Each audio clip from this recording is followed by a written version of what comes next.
This calculus review is on mean value theorem and curve sketching. Before we dive into that, I want to go over just a couple things from the notes that'll sort of help this process go faster. I want to talk about the definition of a critical number. Critical number is anywhere the derivative equals 0. So a critical number, now you got critical number, you've got extrema, and you've got inflection points.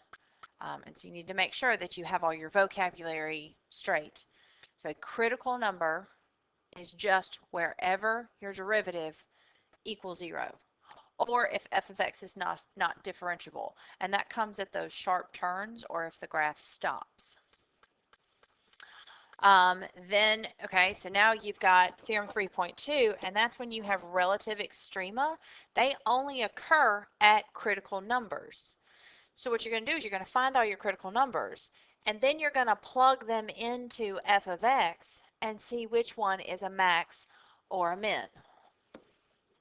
Here's what this looks like. Find the extrema of f of x, and it gives me a closed interval. Okay, well, the first thing I need to do is find my critical points. So I take my derivative, set it equal to 0, and solve it. Okay, I get 0 and 1. So here's my 0, and here's my 1. Those are my critical values. But remember, it gave me a closed interval. This graph can have an extrema at the endpoints. So I have to include my endpoints. And there's the -1, and there's the 2. Then all of these numbers are coming from plugging the x into the original function, not the derivative, into the original function. And then I figure out which one's going to be my highest number, that's my max, and which one's my lowest number, and that's my min. Okay, the mean value theorem, the MVT. Mean value theorem says that number one, we have to be continuous and we have to be differentiable. Then there exists a number c in the interval a to b such that the derivative equals the slope at the endpoints. Let's see, the remark over here, the mean in the mean value theorem refers to the mean or the average, and that's how we remember that it's the average rate of change, and so it's the slope. AP tip, be able to apply the mean value theorem on the AP exam. It may be referred to directly, which is what I found in most of the multiple choice, or it may be necessary to use the theorem to justify your answer, and that's going to pop up more in a free response. So here's what the mean value theorem says. Here's my interval A to B. So what you're going to first do, this part right here is finding the slope between your two endpoints. So remember, slope is y minus y over x minus x. So you get your y's from doing your f of one of your endpoints and f of the other endpoints, and then this is just going to be a minus b. So that formula right there, finding the slope. You're finding the slope of this line. Then what I want is some point along the curve, so that the tangent line slope is parallel or the same as the line going through, this is called a secant line, the line going through the two endpoints. And my goal is to find that point where that happens. Okay, here's what a problem looks like. It says determine if the mean value theorem can be applied to f on the closed interval a to b. If it can, find all values c in that interval so that the mean value theorem is true. Okay, so here we go. I look at my first function. X can't be 0, but that's not in my interval, so we're okay. It is continuous in this interval, and it is differentiable in this interval. So first I need to find the slope through 1 and 4. So I find f of 1, and I get a 1, and I find f of 4, and I get a 4. So my point is 1, 1, the 1 from the x and the 1 from the y, and then 4, 4. So he's my x, and he's my y. And then I just do plain old slope formula, and I get my slope to be 1. So that's what I want to find. I want to know where the slope of this line, the tangent, is equal to 1. So I take my original function, find its derivative, set the derivative equal to the slope I want, and solve it. So what it's saying is, okay, I got you. It's going to be the same slope at 2 and -2. Okay, well, I only want the interval from 1 to 4, so I don't want the -2. So at the point where x is 2, the slope of the tangent line of that function at 2 is equal to the slope going through the two endpoints. It's parallel. Now, where did they get the 3 from? They just plugged in a 2, f of 2, to get that particular point. Sometimes they just want the 2, and yeah, sometimes they do want the point. And obviously to get his y, you just plug that x in. Okay, so that's mean value theorem. Okay, now we've got what's called the first derivative test. And this is where when we try to figure out if something is increasing or decreasing, and you can also tell if something's going to be a relative max or a min. Okay, so let's look at our function. It's just a regular polynomial, so we're continuous and differentiable and all is good. To get his derivative, you could lobster all that out, or you could take the derivative and use the product rule with a chain rule inside.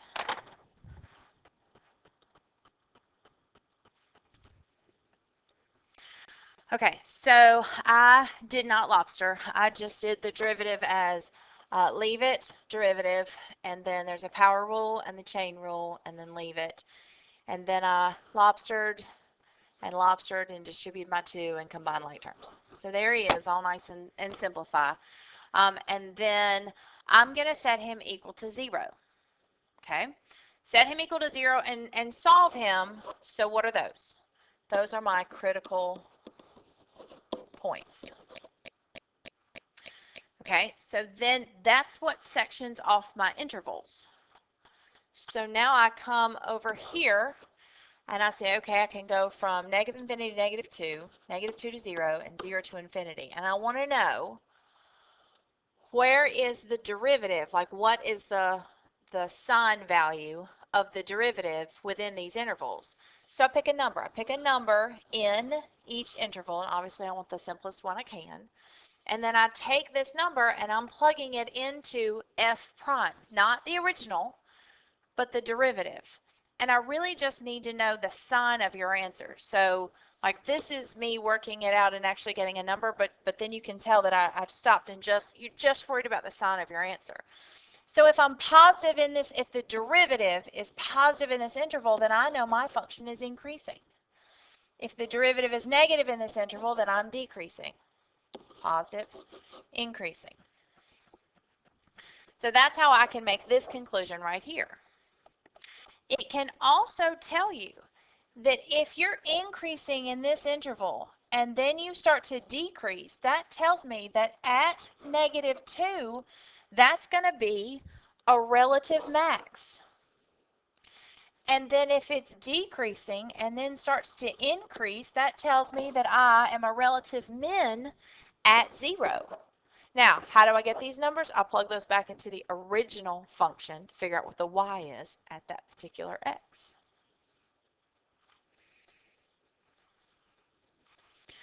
Okay, the last thing was the concavity, and that's on the second derivative. So I take the function, I did the derivative, did some cleaning, got my first derivative, and did not stop. Went right in and started finding the second derivative and got down to here. Then I took that, set it equal to 0, and solved it. So I found where the second derivative equaled 0 and solved it. Now that gives me the breaking points for my intervals. So I'm here to here, here to here, and here to here. And I pick my test numbers and I plug it into the second derivative.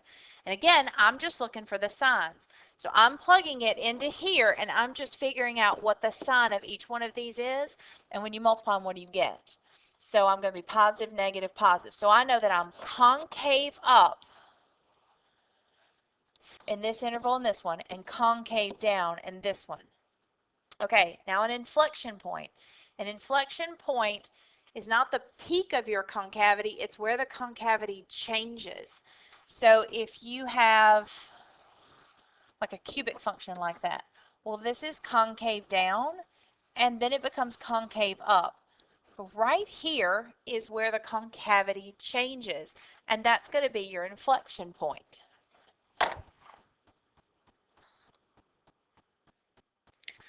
So these inflection points occur where your concavity changes. Well, it changes right here at 3/2, and it changes right here at 2.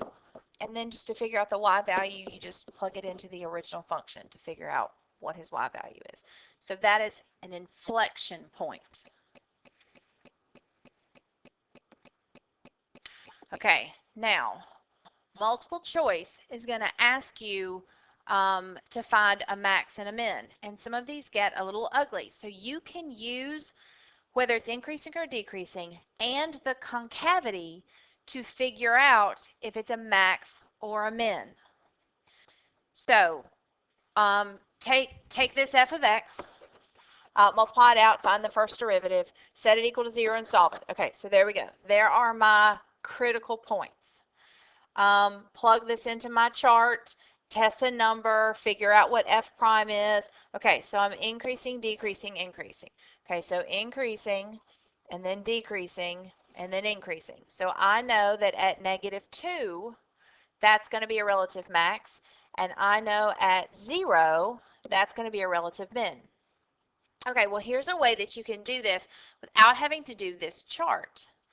Okay, if you'll find your second derivative and find your inflection point and put it in a chart and pick a test number and find out what your concavity is. So I know that I'm concave down between a -infinity and a -1, and I'm concave up between a -1 and infinity. That means that if I have a critical point in here somewhere, it's going to be a max because I'm concave down.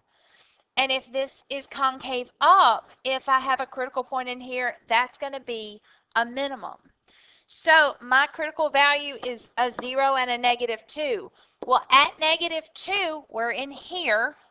It's concave down, so I know that at x equals -2, it's going to be a max, and I don't have to do this table. When x is 0, where does that fall in this chart right here? He falls right in here. And in this interval, when x is 0, I'm positive, my second derivative is positive, concave up. So I know at 0, we're concave up, so I know that it has to be a minimum at x equals 0. This is called using the second derivative test to find a relative max or a min. Okay, so that's all of that, just sort of in a nutshell, and I just thought maybe that would help before we dive in to working out some problems. Okay, so the first thing we're going to do is we're going to go do the mean value theorem. So I'm on Barron's 1, which on your copies are green, and we're going to hit number 43. So Barron's 1, number 43. Okay. Now it says, at how many points on the interval 0 to pi does f of x equals that thing satisfy the mean value theorem? Well, the first thing I need to do is find my slope. So here's my interval, and these are x's. So I need to find f of 0 and f of pi. And so if you plug that in, that's going to give you 2 sine of 0 plus sine of 0, which is going to be 0, because 0 plus 0. And then if you go pi plus sine of 2 pi, well, sine at 2 pi and pi is 0. Okay, so then if I find, so my point is going to be 0, 0, and pi 0, matching the x's up with their y's. And then if I find the slope, I get 0 over negative pi, which is 0. So the slope is 0 on this interval. From 0 to pi, my slope is 0. So what I want, so I need to find where the slope equals, I need to find where the derivative equals 0. Well, that's easy. That's a horizontal line. You could do the derivative by hand and set it equal to 0 and solve it, but you see how tricky this problem is. So you can just graph it on your calculator. So pause the video, grab your calculator, graph this, make sure you're in radians, graph it on the calculator. Now, if I'm looking for where the derivative is equal, or if I'm looking for where the tangent line is going to equal 0, that's going to happen wherever it crosses the x-axis. And it says how many points on the interval satisfies the mean value theorem. So I'm just looking for how many humps it's got. And it's in between 0 and pi. So you got to remember 0 and then pi is 3.14, so it's going to be here. So I'm looking on this interval right here for where this original function, the tangent lines are going to be 0 at the tops and bottoms of humps. So when you graph this, whatever it happens to look like, it's going to be how many humps do you have, how many horizontal tangent lines would you have on that graph. So pause the video, go graph him, original function, and see, count the humps only in between 0 and 3.14, so 3 and a little bit, and see how many tops and bottoms of humps you can count. The answer is E, which is 4, so go graph that and make sure you can figure that out. Okay, the next problem we're going to go do is Barron's 3, number 21. So this is your gold packet. Barron's 3, number 21. Barron's 3. 21. The only function that does not satisfy the mean value theorem on the interval specified is, okay, the only one that does not satisfy. So to satisfy the mean value theorem, we've got to be continuous and we've got to be differentiable on our interval. He's good, super straightforward, not undefined anywhere. He's great. This guy, he has issues when x is 0, but our interval doesn't include 0, so he's good too. This guy has no issues. He has constants in the denominator, so he's happy all the way around. This one has an issue at 0, and look at that. 0 is in our interval. So there's the bad one. This is x to the 2/3, so this is the cubed root of x squared. It's all good. Cube root's defined everywhere. He's all good. So D is the bad one. Okay, so now we're going to go to Princeton 3, number 27. Princeton 3, number 27. Princeton 3.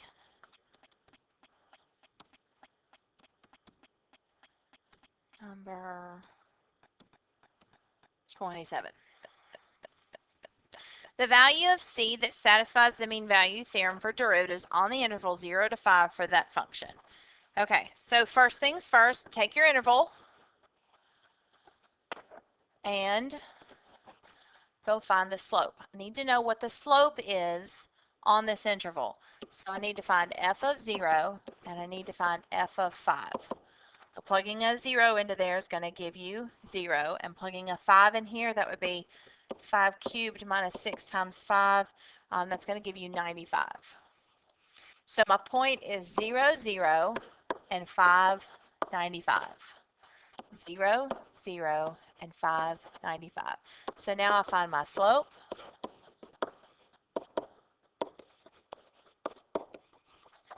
and that gives me a 19. So that's the slope on that interval. Okay. So now what I want to do is I want to find where on the graph the tangent line has the same slope. So I'm going to take this, and we talked about tangent line, that means you want the derivative, and I'm going to set it equal to 19. Okay, well then I'm going to add 6, divide by 3, and root both sides. That would be 5 over root 3. Okay, so I have the plus or minus. Okay, well now look, on your interval, I only want the x's from 0 to 5, so the negative one's not going to work. But positive 5 over root 3 is on my interval. And notice here that they did not rationalize the denominator, and they get to decide if they want to do that or not, so you just have to be flexible. Okay, so this is it for mean value theorem. Your homework, you're going to go back and do Princeton 2, number 12, but I'll list that at the end of this video. Okay, so now we're going to go back to Barron's 1, and we're going to do some maxes and some mins.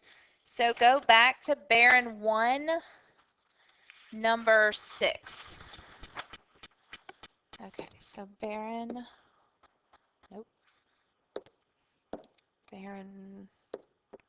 1,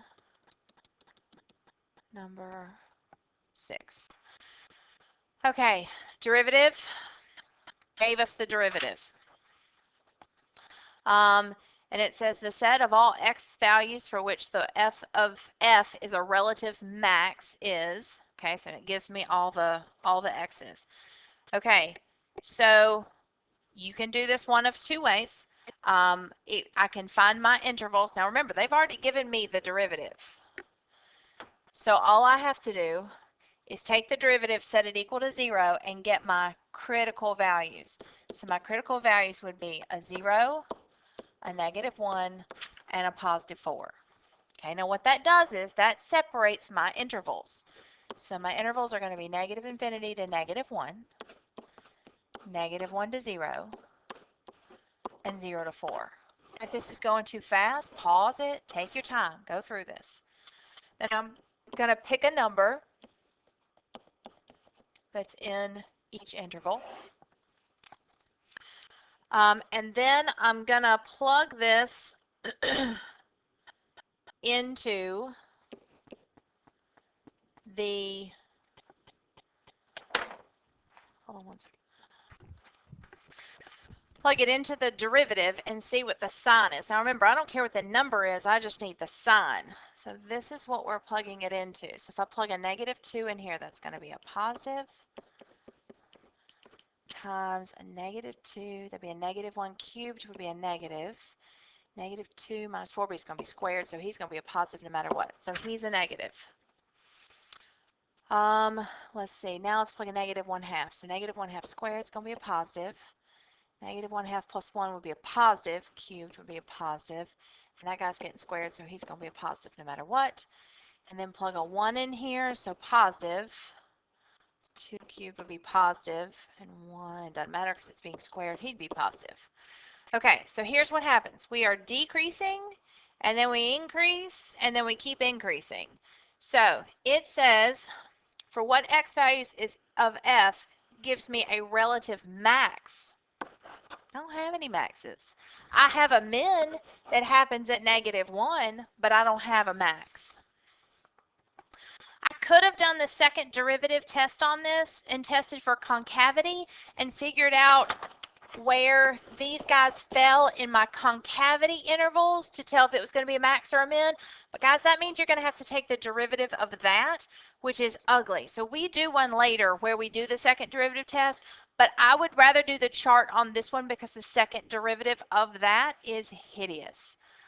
You'd have to do all kinds of lobstering, and you just don't have the time to do that. Okay? All right, so now we're headed to Barron's 3, number 5. Barron's 3, number 5.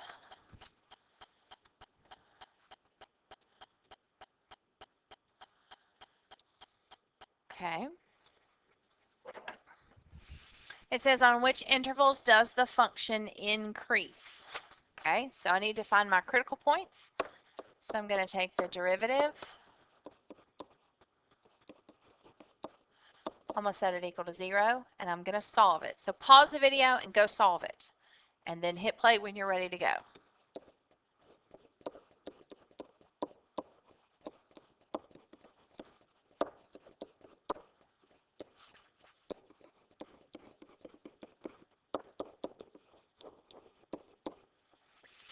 Okay, so if these are my critical values, then I'm going to turn them into my intervals.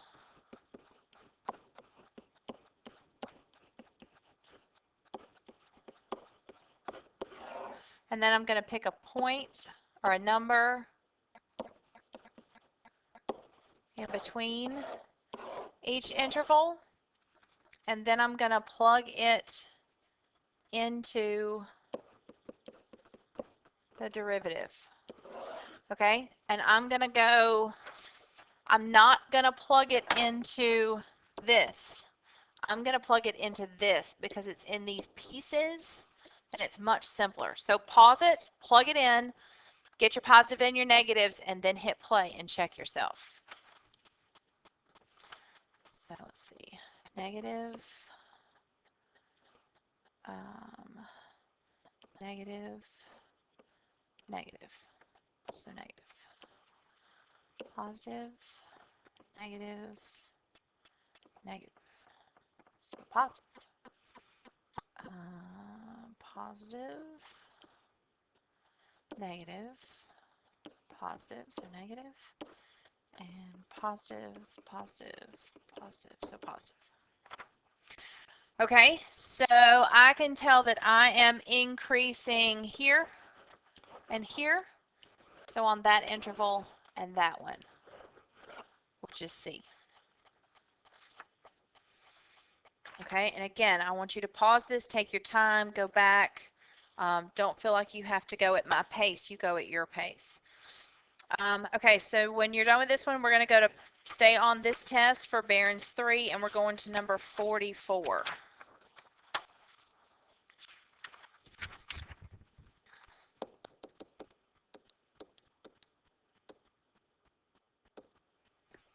Okay. It says the graph of f prime is shown above. Which statements about f must be true on the interval a to b? Okay, so it says the original function f is increasing. Okay, if f prime is positive above sea level, here's sea level. If f prime is north of this line, then that means that f is increasing. Well, the derivative is 100% above the x-axis, so f is increasing the entire span from a to b. Now, f is continuous. Yes, here's how I know that. Because the derivative is defined anywhere from a to b. If you see a line, a blot of ink, that means that the derivative exists. So it is continuous. Now they're trying to get you on number 3, and they're trying to say, oh, well, it's a sharp turn, so it's not differentiable. But remember, this graph right here is not f. This is f prime. To get f prime, f has to be differentiable. So if you've got a fluid f prime graph, then f has to be differentiable on the whole interval from a to b. Now, if this was a graph of f, then it's not differentiable because of that sharp turn. But that's not the case here. So just really make sure that you pay attention to the details. Okay, so now we're going Princeton 2, number 13. Princeton 2, number 13. And again, pause it and get to number 13 on Princeton 2, and then just hit play whenever you're ready.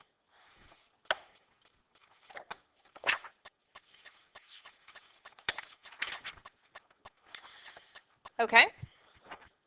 So I want the absolute minimum on this graph. Now on f of x, which is this guy right here, but it gave me an interval. So remember, A max or a min can also happen on the endpoints. So I'm going to find my critical values by taking the derivative, setting it equal to 0, and solving. So that is one of my critical points. But I also have a critical point at -1 and at 3 because those are my endpoints. So now all I have to do to figure out which one's a max or a min is I just need to plug these 3 values into the original function and see which one is biggest. So you need to find f of 7/4, f of -1, and f of 3. So pause the video, find those values, and then hit play when you're done.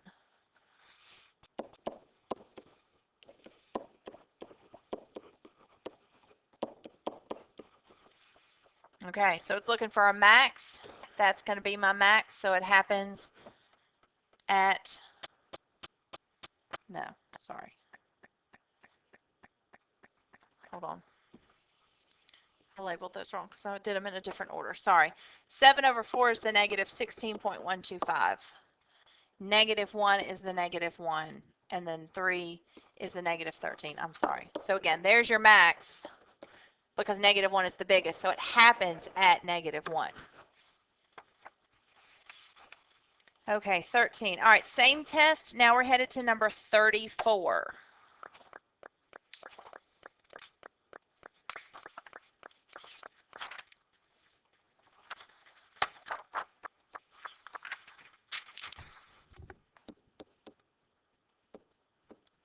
Same test, number 34. Oh, of course. Okay, looking for a local max. It did not give me an interval. Okay, so here we go. We're going to find my critical value. So I'm going Y prime.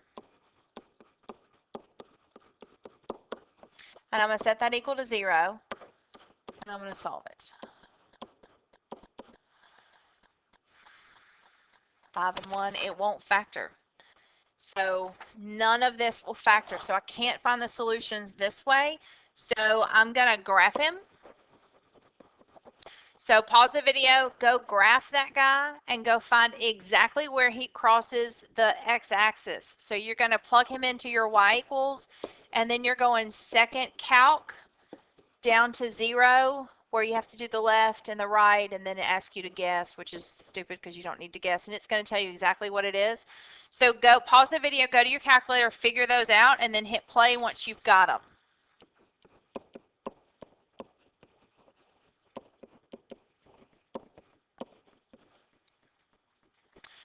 Okay, so this is what I have for my critical values. So now what I could do,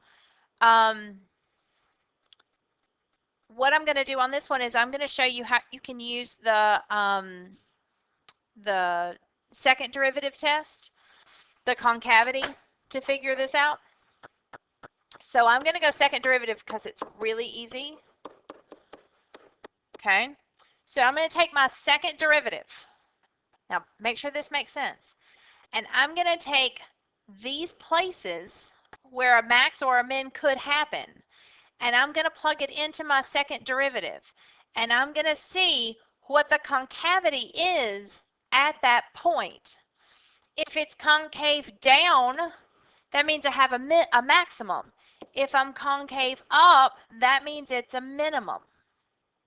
Okay, so I'm going to go 6 times the first one minus 4, and I got negative 8.716. So it's negative. The second derivative is negative at that point.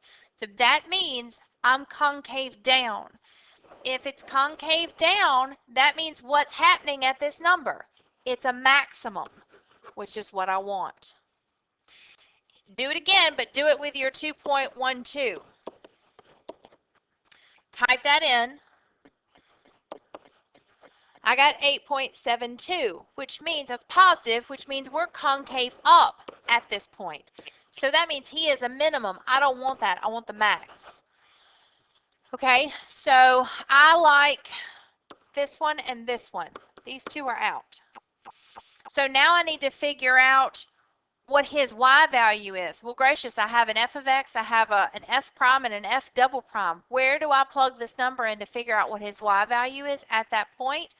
Plug it back into the original, because I need to know what his y is when x is negative 0.786. So pause the video, plug it in, get your y value, and then hit play when you're done.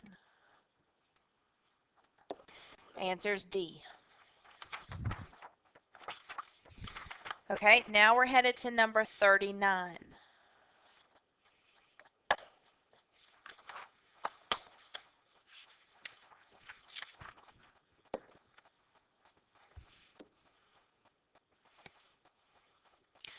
Okay, this is a really interesting twist to this maximum minimum stuff. It says find two non-negative numbers, x and y, whose sum is 100, and for which x squared y is a maximum. Okay, well, if I know their sum is 100, I know that x plus y is 100. Okay, this is what I'm trying to maximize. I'm just going to let him be p. Just pick a letter. Okay, so what I need to do is I need to find the max in this. Well, I can't do that because I have two different variables. Okay, well, I'm going to use this equation over here to solve for, I don't know, y. Because now I can plug this in for the y here, and that'll give me an equation that only has x's. So that's why they give you this extra piece of information. So now I know that p equals x squared times 100 minus x. So that's 100x squared minus x cubed. Okay, so p is your function, and I'm trying to maximize it. Okay, so the first things first, I need my critical values. So I'm going to find p prime. So that'd be 200x minus 3x squared. Now I need to solve that. So I'm going to GCF and x. I'm going to set it equal to 0. And I'm getting x equals 0 and x equals 200 over 3. Okay, again, to figure out if this is a max or min, I'm going to do the second derivative test again. Okay, so I'm going to find y double prime because p double prime, because p prime is super clean and easy. Second derivative is going to be really easy. That's just going to be 200 minus 6x. So this again tells me about my concavity. So now I'm going to plug these numbers into my concavity, or my double derivative, and figure out if these guys are positive or negative. So p double prime of 0, if you plug a 0 in here, you're going to get 200. Okay, well, that's a positive number. So that means we are concave up. Well, if I'm concave up, that means 0 is going to be a minimum. If I find p of 200 over 3, take a second, plug that in. I got a negative 200. He's negative, so that means we are concave down, which means at 200 over 3, that is a max. So what are we looking for? Max.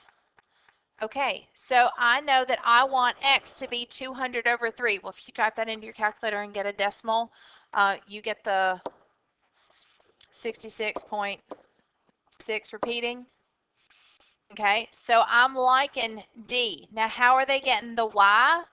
Well, look, use this formula right here. Y equals 100 minus x. So 100 minus 66.6 is going to give you the 33.3 repeating. So the answer is D. But I hope you're able to see how the concavity, the second derivative, can help you determine if you have a max or a min. All right, now we're going Princeton 3, number 42. Princeton 3, 42.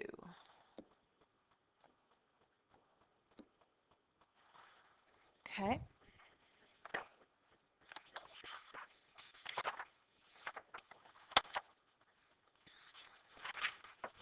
Okay, it says which of the following does F have a relative min? Okay, so I want a min. Okay, and it's hard to read on mine, but that's f prime. So they're giving me the derivative. So I need to set this guy equal to 0 and solve him. Well, I don't know how to solve that, but I can graph him on my calculator and find where he crosses the x-axis. So pause, go graph him, go find where he crosses the x-axis, use that second calc with the zeros, find where he crosses the x-axis and write them down and then hit play.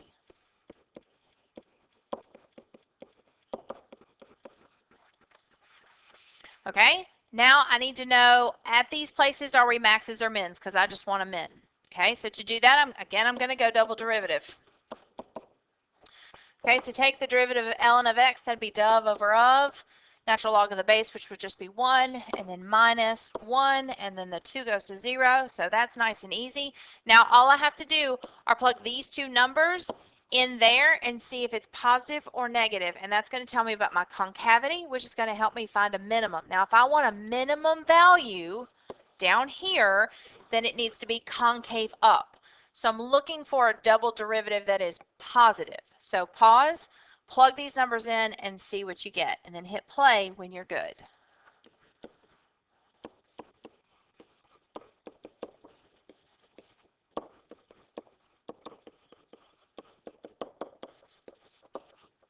Okay, so those are the numbers I got.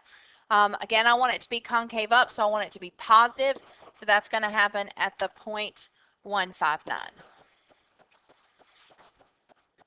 Okay, now we're going to the extra number 9.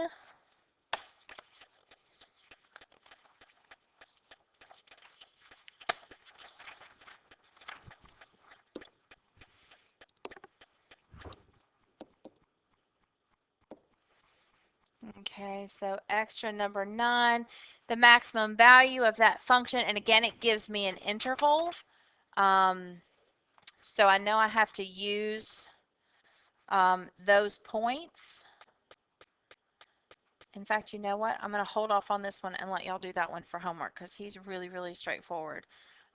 So hold off on that one and y'all can do that one for homework. Okay, so now we're going to switch to just straight concavity and inflection points. So let's go Barron's 1, number 27. So Barron's 1, 27.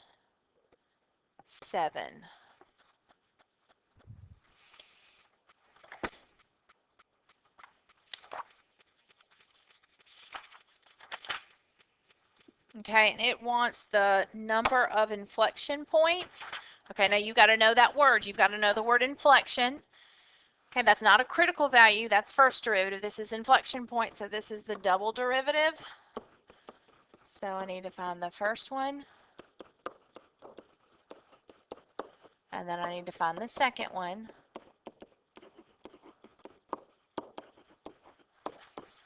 And then you need to set that equal to 0 and solve it and see how many different numbers you get. Well, I mean, he's cubic. You should know you should get 3 answers. But just to show, just once. So I'm getting 0 and then a plus or minus 1. So I have 3 different inflection points. It's not asking what they are. It's just wanting to know how many they are. And it's testing you to make sure that you know that the word inflection means concavity, change in concavity. So that's second derivative. Okay, so now go Barron's 3, number 40.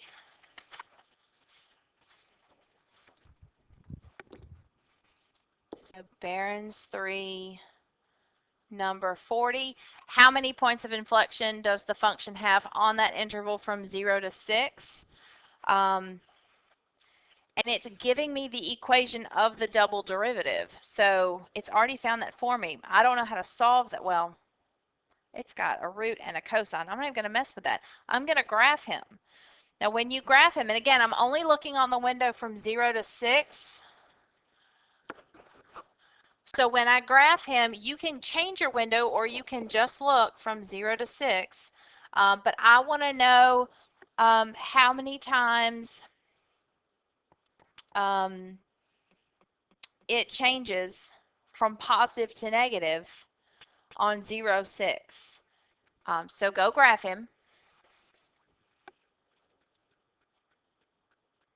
on your calculator and your y equals, but only look from 0 to 6. So pause the video, plug him in, make sure you're in radians. Then once you've got him graphed, hit play again.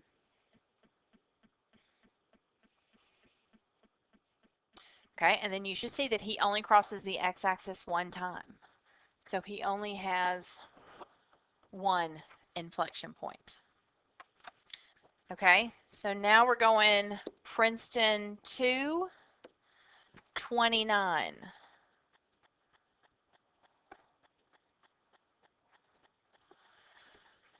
Okay, so Princeton 2, 29. Okay, and it's looking for inflection points. Okay, so I can find y prime really easy.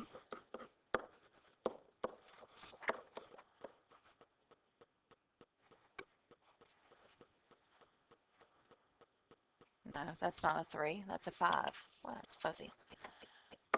5x to the 4th. But inflection points aren't the first derivative, they are the second derivative.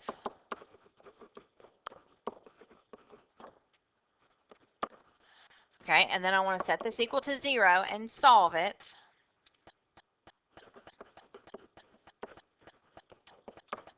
So that's going to give me 0 and 3. Okay, so now what I need to do is I need to break these apart into intervals. I need to make sure the signs change to make sure that my concavity changes, to make sure that it's an actual inflection point. So I'm going to go from negative infinity to 0, 0 to 3, and 3 to infinity. So these are my intervals, but if I get a positive back to back, that means I'm concave up through both those intervals. That means my concavity doesn't change. So what I'm going to do is I'm going to pick numbers. I'm plugging them into my second derivative, which I'm going to go into the one that's been factored. Okay, so hit pause, plug these numbers in, and you're just looking for if it's positive or negative, and hit play when you're done.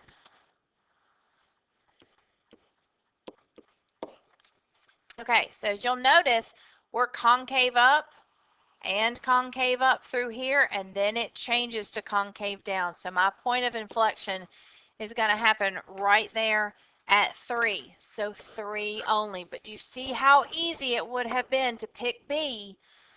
So just because you set the second derivative equal to 0 and solve it, those are your potential inflection points. But you need to do the chart to make sure that your concavity changes.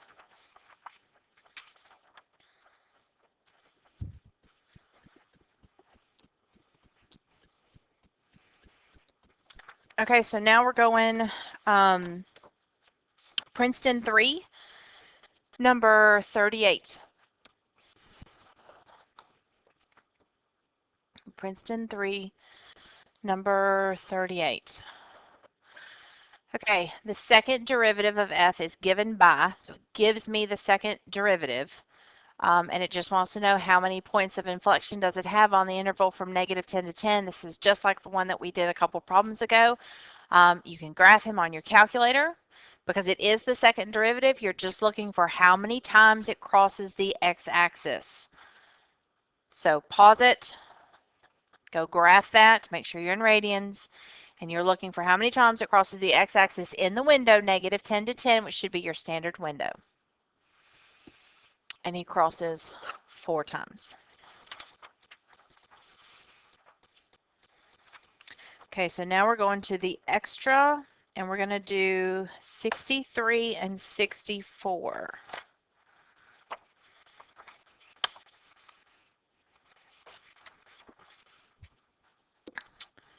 So we're going to the extra 63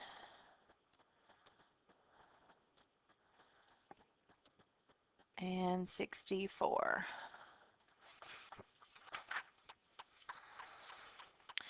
Okay, so it wants to know where are we? Let's see, 63. It gives me the first derivative, and it's very nice and gives me the second derivative, and it says over which intervals is the graph of f both increasing and concave up. Okay, well, if I take let's figure out the increasing part first. If I take that and set it equal to 0 and solve it, I'm going to get x equals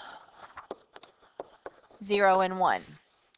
Okay, so I know I'm negative infinity to 0, 0 to 1, 1 to infinity. I'm picking a point. Okay. Now pause it. Take these numbers, or whatever numbers you chose, and plug them back into f prime and figure out what the signs are. And when you're done, hit play.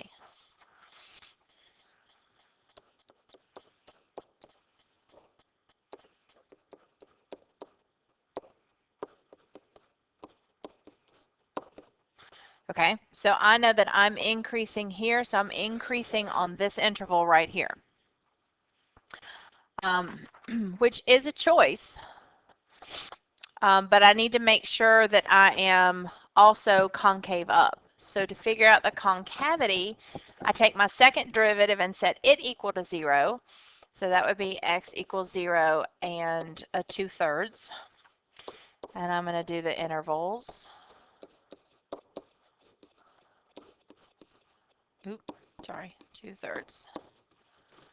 Okay, now pick a number in those intervals. 2/3, I'm going to pick 1/2 and a 1. Okay, pause it. Plug those into your f double prime and figure out what your signs are. And let's find your concavity.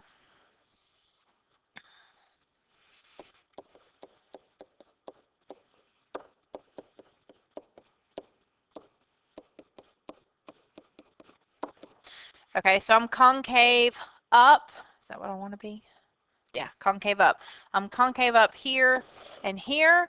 So which interval am I increasing and concave up? Okay, so that's 1 to infinity and 2/3 to infinity. 1 to infinity I'm increasing, and 2/3 to infinity I'm concave up. So I'm going to be both of those things from 1 to infinity. If you think about like a number line, here's 0, here's 1. So from here up, I'm increasing, and then from 2/3 up, I'm concave up.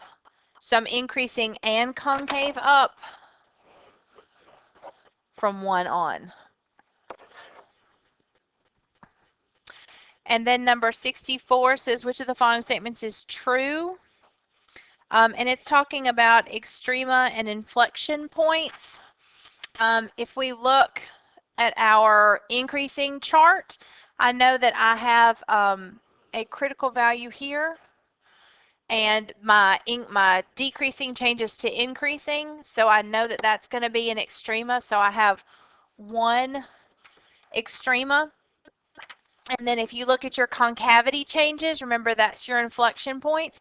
So I have an inflection point at 0 and at 2/3 because it goes from concave up to concave down back to concave up. So I have 2 inflection points, so no relative extrema, that's not true. 1 relative extrema, that's good. 1 inflection point, no. 2 relative extrema, no. 2 relative extrema, no. None of these are true. That's correct, because I have 1 extrema and 2 inflection points. Okay, so that's going to do it for concavity and inflection points. And so now we kind of get to downshift a little bit. We're going to go to Barron's 2, number 14. Barron's 2, number 14. So Barron's 2, number 14. These are fun little graph problems, but they can be a little tricky, so you have to be careful. Okay, it says f prime is been graphed for us, which could be a graph of the original function. Okay, now remember, f prime tells us increasing and decreasing. So if f prime is positive, we're increasing. If f prime is negative, we're decreasing. So you have to be real careful. I'm not looking for where this is increasing and where it's decreasing. I'm looking to see where f prime is positive.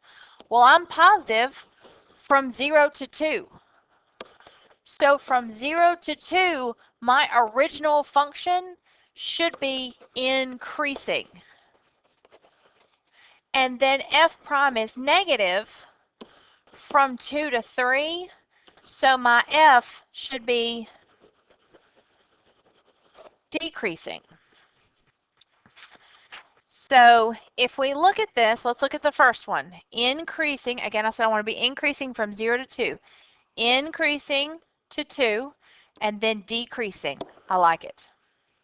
Now this guy is increasing the whole time. No. Increasing from 0 to 2, decreasing. So take a second and make sure that you're really clear on how to interpret the derivative graph. It's just above or below sea level. If it's above sea level, the original function is increasing. If it's below sea level, then the original function is decreasing. Number 15 is a fun little problem. The first woman officially timed in a marathon was Violet Piercy of Great Britain in 1926. Her record, blah, blah, blah. Soon after, times began dropping rapidly, but lately they have declined. They are declining at a much slower rate. So here's the deal. Here's her time, and the times dropped really rapidly, but now they're starting to not drop as rapidly. But it's still decreasing. It says let m of t be the curve that best represents the winning marathon times in year t, which of the following is or are negative. Okay, well, does it make sense that now my original function would be negative? No, I can't have negative times in a marathon. That doesn't make sense. So he's a no, and anything that has a 1 in it is a no. So he's out. Okay, now m prime. If m prime, if your first derivative is positive, then you're increasing. If your first derivative is negative, you're decreasing. Well, guys, our original function is decreasing the whole time. So my derivative should be negative the whole time. So which of the following is negative? Absolutely, because my original function is decreasing. M double prime, now this is concavity. If he is negative, that means I'm concave down. Okay, well, let's look at what I just drew. If it drops rapidly and then it levels off a little bit, doesn't drop as rapidly, that's not concave down, that's concave up. So the second derivative would be positive. So 2 only. Okay, now we're going to flip to the way back. We're going to the extra one, number 59.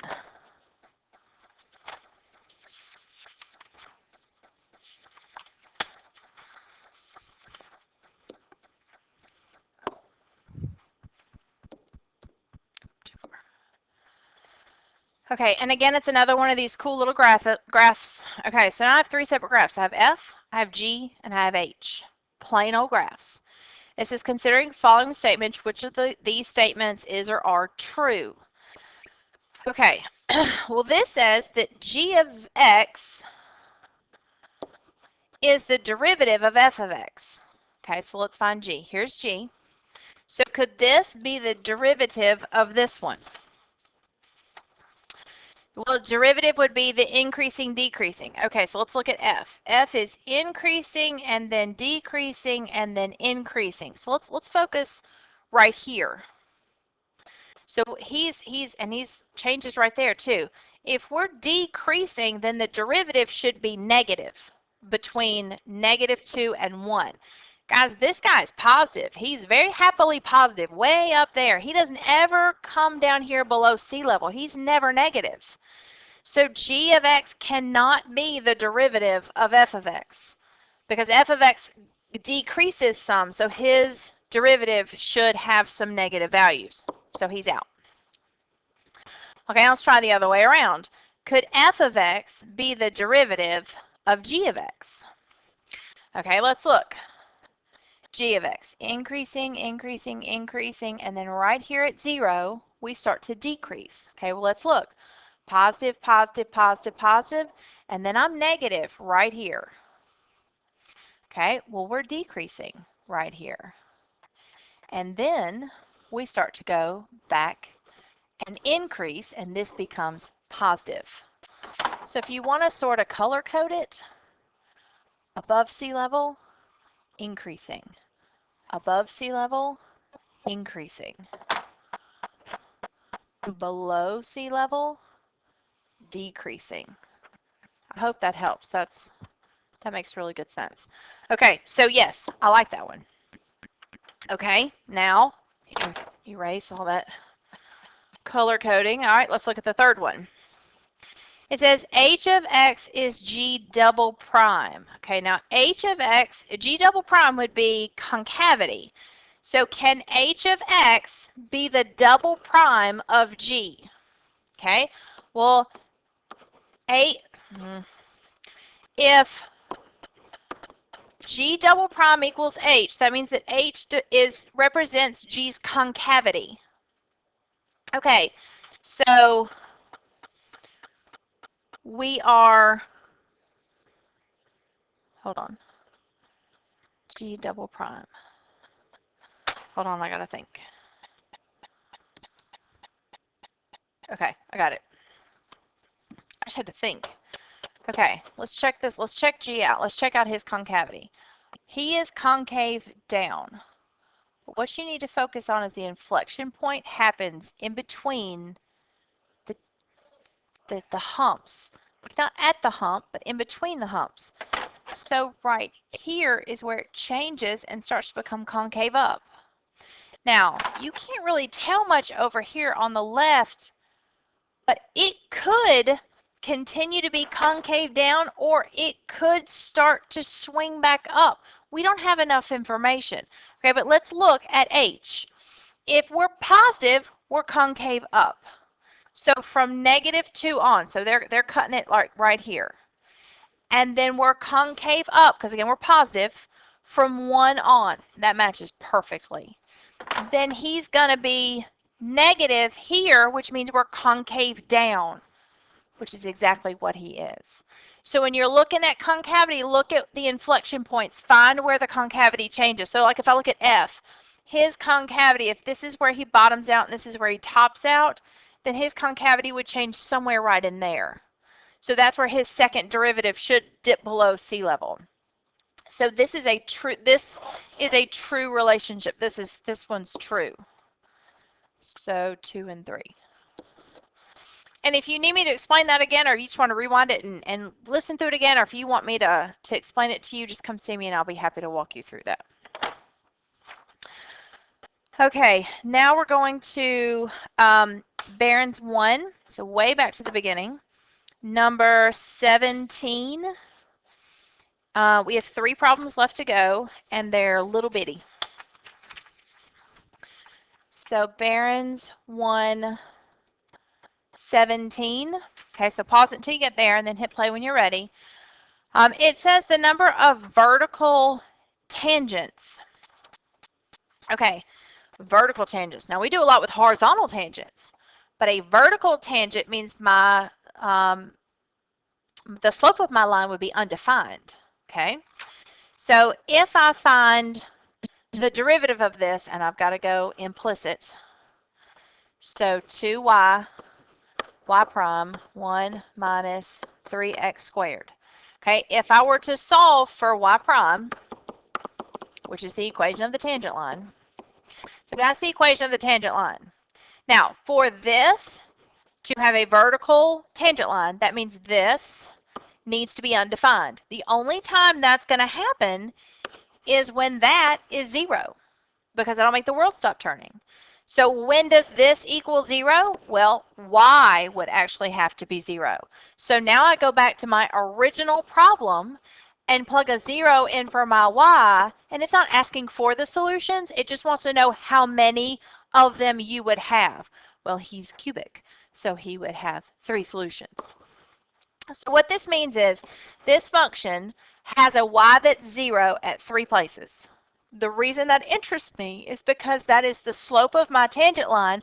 That's where if y was 0, it would make the slope of my tangent line undefined. Okay, so now we're going Barron's 3, number 18.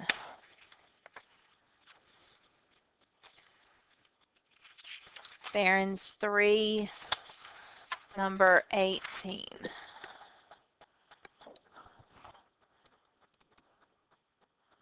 Oh, perfect. Okay. Which of the function can have the graph shown below? And of course, this is going to be on the calculator inactive. But I hope you can look at this and tell that there are no vertical asymptotes. Take a second, look at it. There are no vertical asymptotes. I do see a horizontal asymptote right here. Because if this guy kept going and this guy kept going, but no vertical. So if I have no vertical, okay, now think about how do you get a vertical asymptote? You take the bottom and you set it equal to 0. So that means I need to take all the bottoms of these and set them equal to 0. If I get a solution, then I would have a vertical asymptote. I don't want that. So if I take A and take the bottom and set it equal to 0, I'm going to be rooting a negative number, so he has no vertical asymptotes. Neither does he. Now he will. C does. C would have a plus or minus 2. So it can't be him. He would be x equals negative 1. Can't be him. He's cool. So I'm down to A, B, and D.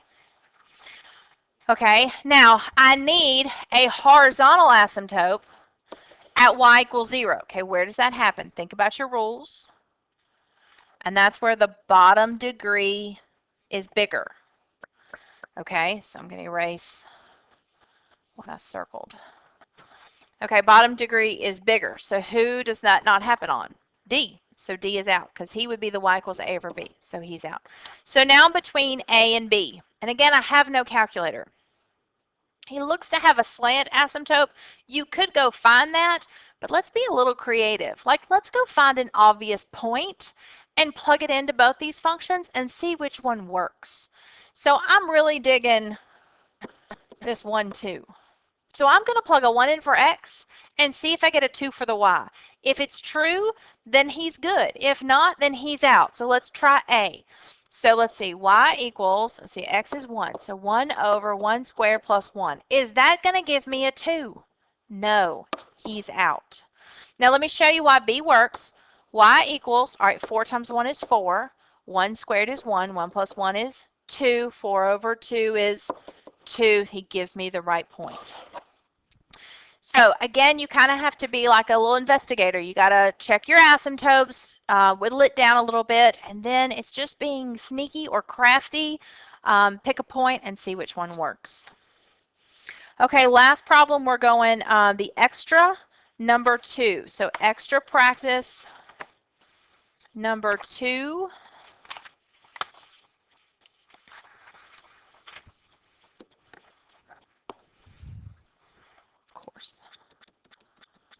Okay, so extra practice number 2. Which of the following statements about the graph is not true? Please make sure you see the word not.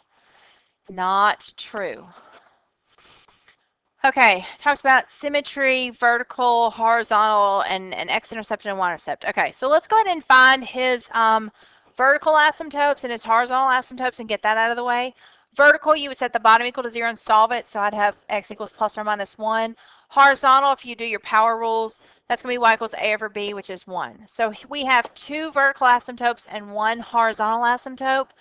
The graph has 2 verticals, so he's true, so I don't want him. And the graph has 1 horizontal asymptote, so he's true, so I don't want him. Let's see. The graph is symmetric to the y-axis. If you'll recall how most of these are graphed, and if you think about your asymptotes, he's at 1, negative 1. If you'll remember, they're going to do this. And then he's going to do something in here, and it's a parabola. Sometimes it comes all the way up to the asymptote, and sometimes it doesn't. So it could do that. Or it could do that. I'm not sure yet. I have to plug around with some numbers and see. But symmetry, absolutely. Yeah, he's symmetrical. Okay, then it says C says there's no y-intercept. Okay, well the y-intercept is where the graph crosses the y-axis. I don't have a vertical asymptote there. I'm going to cross the y-axis. See, here I am right here crossing the y-axis. Or if I come all the way up here, I'm still going to cross the y-axis. So that's a false statement. So I'm thinking it's C. Let's look to see about x-intercepts. It says there's no x-intercept. Well, the x-intercept is where y is, where y is 0. If you'll plug, hold on, let me think. Okay, if you'll plug a 0 in for your y, because that's when you're an x-intercept, your y is 0. So if I plug 0 in for y, multiply both sides by the bottom, so he's going to go away. If I try to solve him, aren't you going to get an imaginary number? Subtract 1 and root both sides. So I'm not going to have any x-intercepts, because when I solve this, I get imaginary numbers. So no x-intercepts. So this is a true statement, which means I don't want him. Okay, so here's your job for me. Your job, and it's by topic. For the mean value theorem, Barron 140, nope. Of course, hold on. Princeton 2, number 12. Okay. For the max and min and increasing and decreasing, you're going to do Barron 3, number 22, Princeton 1, number 16, and Princeton 3, 23, and 32. For concavity and inflection points, you're doing Barron 1, 22, and Princeton 3, 2, and 14. For the one with the graphs, where you have to see if it's if f of x is the graph of g of inverse and all that stuff, they're easier. Barron 1, 40, Princeton 3, 16, and the extra 94. And then for the asymptote stuff that we just went over, Barron 2, number 23, and I wanted to add the number 9 on the mean value theorem, but I don't know what number he was. Hold on. Okay, so he wasn't the mean value theorem. He was the max and the min. So come back to your max and min and do on the extra, we're going to add number 9 to him because he was very, very straightforward. So 1, 2, 3, 4, 5, 6, 7, 8, 9, 10, 11, 12, 13. 13 homework problems. Should be really straightforward. And again, feel free to use the video any way that you need.